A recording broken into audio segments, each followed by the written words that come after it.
Over the last week, Metal Gear Solid and Spider-Man fans were eating good, even though the PlayStation Showcase was admittedly lackluster.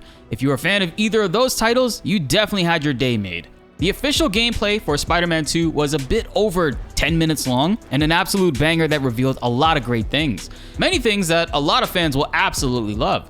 And to stay up to date on all the latest, be sure to hit that subscribe button and notification bell so you don't miss out on anything. Help raise this 12% even higher. And now with that being said, let's get into the video. It was just revealed to us today that we will be able to freely switch between Miles and Peter during the gameplay. This is thanks to the PlayStation 5's SSD. God, I'm getting tired of seeing that everywhere. But this is really good news, and to be a little bit more exact on it, they directly stated that during the story missions, they will control who we get to play as for the narrative that they have written. But in the open world, when we are free roaming around New York City, we can swap between the two just fine. And I hope I can get them two close enough to each other's location in the game and just keep swapping between them freely, just to see how that camera transition will look. If there is one, of course. But this is pretty cool to hear, especially from the same team that designed Ratchet & Clank A Rift Apart's Fluidity. It's really great to see that this is coming to Spider-Man 2 in some ways. While roaming around the city, there will be content and missions specifically designed for Peter and ones that are designed for Miles, showcasing variety in the approach that they're taking this time around when it comes to the city and both of these heroes. And it's all done with a single button press. If you want to use Miles for a certain activity, you can totally do that. And same goes for Peter. You can swap at will in the open world, but of course they will have their own individual things that you can only do with a specific character. There also will be 3 different skill trees to build, one for Peter, one for Miles, and one that is a combined tree designed for both of them. Miles, of course, will have his venom powers, which have been greatly enhanced since the last time that we saw him, and Peter will have his symbiote abilities too.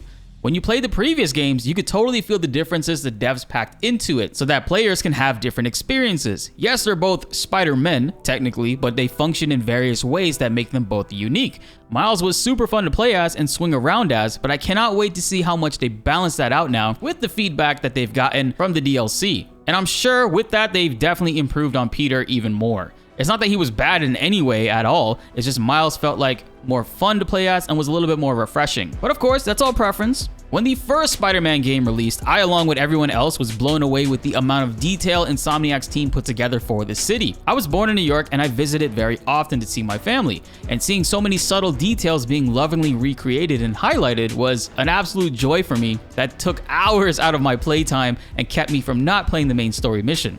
Like in Battery Park, there's actually a bench that I sat on in real life and ate some pizza while watching the ferries pass by the Statue of Liberty. So naturally, what I'm most excited to see from the gameplay was that they created a portion of Queens for us to visit. They showcased that right in the beginning. Queens is where I was born and it's always where I stay whenever I visit. So seeing a part of it in the trailer's gameplay beginning and hearing that Brooklyn as well has been created too has got me very intrigued to see how crazy detailed they went.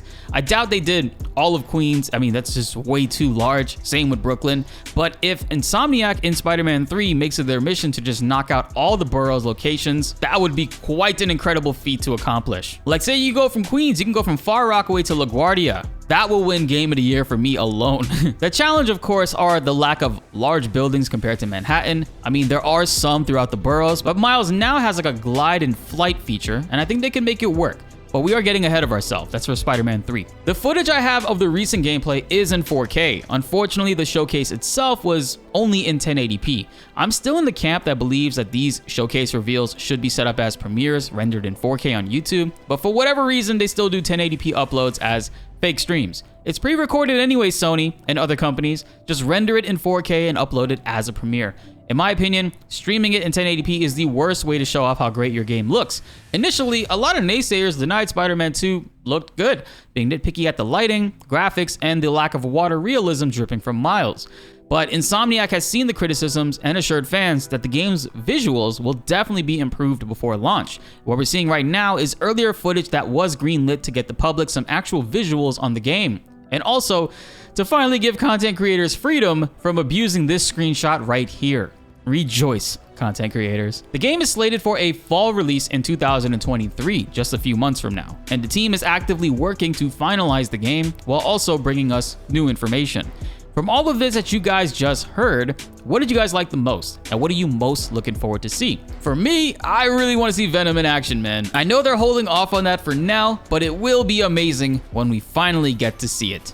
Be sure to like the video if you enjoyed and subscribe if you are new. More Spider-Man updates are on the way and you do not want to miss them.